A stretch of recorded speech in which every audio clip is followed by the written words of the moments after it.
à tous, soyez bienvenus à notre paroisse invisible.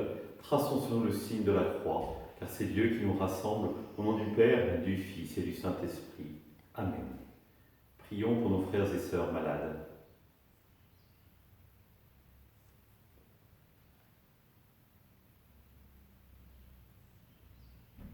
Prions pour les soignants et tous ceux qui œuvrent pour le bien commun.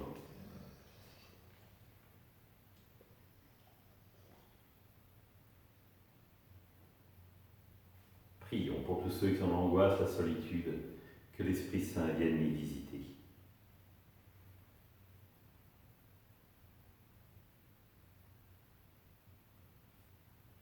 Dans l'évangile de Luc, Jésus disait donc: « À quoi le règne de Dieu est-il comparable? À quoi vais-je le comparer? Il est comparable à une graine de moutarde qu'un homme a pris et jeté dans son jardin. Elle a poussé, elle est devenue un arbre, et les oiseaux du ciel ont fait leur nid dans ses branches. » Il dit encore: « À quoi pourrais-je comparer le règne de Dieu? Il est comparable au levain qu'un homme a pris et enfoui dans 3 mesures de farine, jusqu'à ce que toute la pâte ait levé. » Acclamons la parole de Dieu. Louange à toi, Seigneur Jésus. Frères et sœurs, je ne sais pas si vous vous rappelez le magnifique film des hommes et des dieux, sur la vie des hommes, sur la vie des moines de Tibérine. Et à un moment donné, les moines s'interrogent sur le fait de rester ou de partir. Et donc ils rencontrent des vieilles personnes du village, et ils font part de leurs doutes.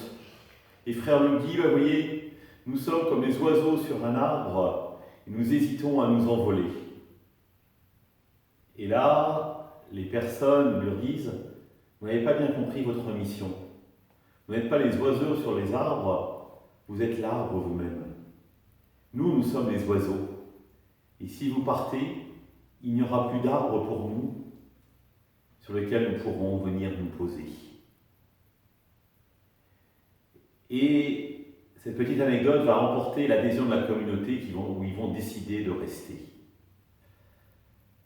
Mais je crois, frères et sœurs, que cette petite histoire nous rappelle complètement la parabole que nous venons d'entendre. Le royaume de Dieu, finalement, ne cesse de grandir, et nous sommes à la fois ceux qui vont en bénéficier, qui pourront nous mettre sous les arbres. Nous sommes à la fois, nous les chrétiens, l'arbre dans lequel les gens vont pouvoir venir s'abriter. Et si nous ne sommes pas là, si nous ne sommes pas prêts finalement à vivre du Christ, alors il n'y aura pas d'arbre et les gens ne pourront pas réaliser combien le royaume de Dieu est en croissance et qu'il les attend. Oui, si nous vivons notre relation à Dieu, et elle est importante pour chacun d'entre nous, ce n'est pas seulement pour nous. C'est aussi pour les autres, pour ceux que nous aimons, pour ceux qui sont peut-être plus loin, qui se posent des questions. Mais si les chrétiens ne sont pas dans le monde, alors le Christ ne pourra pas être annoncé. Les gens ne pourront pas faire l'expérience du salut de Dieu au cœur de leur vie. Je ne sais pas si vous connaissez cet adage, vous le connaissez forcément: hors de l'Église, point de salut. Un adage qu'on a souvent cité au Moyen-Âge en ne le comprenant pas bien. Il ne s'agit pas de dire que tout salut passe par l'Église, tout salut passe par le Christ. En revanche, si l'Église n'est pas là, le salut ne pourra pas être annoncé aux hommes. Et donc notre mission, notre responsabilité est importante, comme les moines de Tibérine.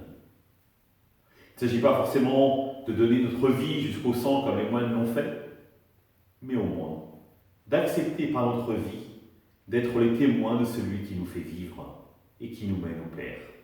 Ensemble, nous prions. Notre Père, qui es aux cieux, que ton nom soit sanctifié, que ton règne vienne, que ta volonté soit faite sur la terre comme au ciel. Donne-nous aujourd'hui notre pain de ce jour. Pardonne-nous nos offenses, comme nous pardonnons aussi à ceux qui nous ont offensés. Et ne nous laisse pas entrer en tentation, mais délivre-nous du mal. Amen. Et que le Seigneur nous bénisse, nous accompagne notre journée et nous garde dans la paix. Au nom du Père, du Fils et du Saint-Esprit. Amen. À demain.